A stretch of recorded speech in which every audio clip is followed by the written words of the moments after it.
Assalamualaikum, salam sejahtera dan bertemu kembali bersama Noro TV. Jujutsu Kaisen 219 manga chapter review. Alright, okay, tanpa membuang masa, jom layan video ni bersama my best of friendo, my brother Todo Bugi. Let's get it.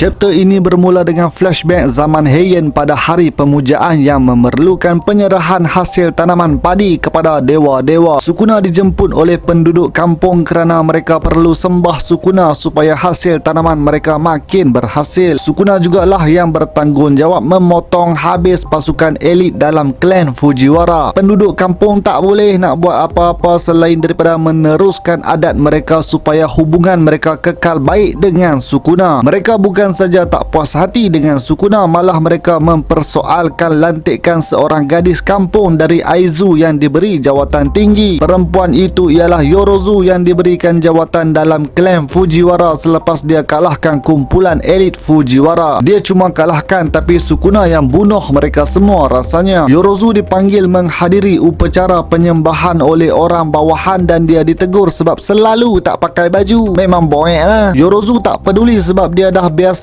macam tu, menunjukkan yang dia memang datang dari kampung dan walaupun dah ada jawatan, dia tetap tak boleh hidup dalam protokol. Setelah dia sedar upacara tersebut memiliki makanan yang dia suka, terus dia bergegas ke lokasi itu. Tiba-tiba Yorozu terhenti kerana dia perasan Sukuna berada berhampiran. Kemudian kita dapat lihat Sukuna dalam rupa kespirit bersama orang suruhannya Uraume dalam rupa yang asal. Yorozu dengan pantas bergerak ke Sukuna dan memeluk Sukuna. Yorozu berkata kepada Sukuna yang dia ada dengan Sukuna, jadi Sukuna tidak berseorangan. Tangan Yorozu mula dibekukan oleh Uraume yang menghalau Yorozu untuk berundur dari Sukuna. Yorozu yang berundur ke belakang juga mahu Uraume yang pergi dari Sukuna. Yorozu bersumpah yang sejak dari hari itu dia yang akan berada di samping Sukuna dan dia yang akan hilangkan rasa sunyi yang ada pada Sukuna. Pada masa yang sama, badan Yorozu telah dipotong oleh Sukuna. Yorozu kelihatan seperti hampir mati dan dia tetap mahukan Sukuna yang keseorangan. Balik ke waktu semasa, Yorozu masih belum berputus asa untuk menjadi orang yang akan bunuh Sukuna. Satu sfera yang sempurna telah dicipta oleh Yorozu sambil diperhatikan oleh Sukuna. Sfera itu mula bergerak menuju ke arah Sukuna. Menurut Yorozu, sfera yang bentuknya sempurna adalah mustahil untuk dicipta. Objek seperti itu memiliki bilangan titik kecil yang tiada batasan yang juga menandakan tekanan infinity telah dijana. Yorozu pun fikir yang Sukuna seperti tak mampu untuk berhadapan dengan sfera tersebut. Tiba-tiba Yorozu lancarkan domain expansion untuk menjadikan Sukuna terperangkap di dalam domain sekaligus serangan sfera itu garanti kena pada Sukuna. Walau bagaimanapun Sukuna telah mengejutkan Yorozu kerana dia tidak lancarkan domain expansion miliknya. Sukuna memegang roda yang ada di atas kepalanya dan dia menyeru keluar Mahoraga yang dilihat telah bertukar tempat dengan Sukuna. Sfera itu ditikam oleh pedang Mahoraga yang seterusnya sfera itu hancur berkecai depan mata Yorozu. Mahoraga dilihat seperti bersiap sedia untuk menyerang Yorozu. Kemudian domain expansion Yorozu juga telah dihancurkan. Sukuna berkata yang teknik Yorozu dengan keberkesanan kes energi yang rendah selalu hanya bergantung kepada satu serangan penyudah yang lembek. Apabila diberikan tekanan oleh musuh, Yorozu asyik berharap kepada cecair besi atau perisai serangga. Semua tu Sukuna dah dapat baca dan biasakannya mungkin melalui roda di atas kepalanya. Yorozu tak sangka yang Sukuna tahu banyak pasal diri dia dan itu telah membuatkan Yorozu rasa gembira. Yorozu berikan sesuatu kepada Sukuna supaya Sukuna fikir pasal diri dia dan selalu hargainya. Kita dapat lihat Fushiguro Megumi menangis setelah kakaknya mati dibunuh dan jiwa dia kini tenggelam ke dalam lembah kegelapan. Habis chapter ni dan no break next week. Sejujurnya aku tak jangka yang Sumiki akan mati sepantas ini. Aku boleh nampak yang Megumi jadi hatinya mati yang menjadikan Sukuna berkuasa penuh akibat Sumiki mati. Tapi wow, cepat juga GG Sensei bunuh watak Sumiki dan Yorozu. Ayat last Yorozu tu boleh jadi dia yang bagi sesuatu dekat Sukuna atau Sumiki yang nak Megumi ingat dekat dekat dia. Seperti yang aku kata, kita mesti akan dapat punya backstory zaman Heian dan aku yakin nanti kita akan dapat lagi. Menarik bila boleh tengok rupa asal mereka dengan kehidupan mereka di zaman silam. Sukuna, The King of Curses, memang sangat ditakuti di zaman silam disebabkan kekejaman dan kekuatannya. Kejamnya dan tak ada belas kasihan Sukuna ni boleh dilihat semasa senang-senang saja dia belah badan Yorozu. Uro Takaku juga mungkin dibunuh oleh Sukuna seperti yang didedahkan dalam chapter ini. Aku nak juga tengok mereka bersemuka lagi sekali di zaman sekarang. Mahoraga dilihat seperti sudah dijinakkan, mungkin sebab dia kenal Sukuna yang bunuh dia semasa di Shibuya, atau mungkin Sukuna dah bunuh dia secara off screen. Aku pun tak berapa pasti mengenai Mahoraga milik Sukuna, tapi tahap kefahaman Sukuna mengenai Ten Shadows teknik memang dahsyat. Relax saja dia tukar tempat dengan Mahoraga dalam domain expansion. Jadi Sumiki dah mati. Anda rasa Megumi akan comeback melawan Sukuna atau terus di bawah kawalan Sukuna sepenuhnya? Komen dekat bawah. Alright again, sampai sini saja video aku. Komen pendapat anda mengenai chapter 219. Macam biasalah geng, jangan lupa untuk like, share dan terima kasih kepada yang dah menjadi saudara. Kepada yang belum subscribe, come on man, join the family, subscribe. Jumpa lagi di episod seterusnya. Noro TV.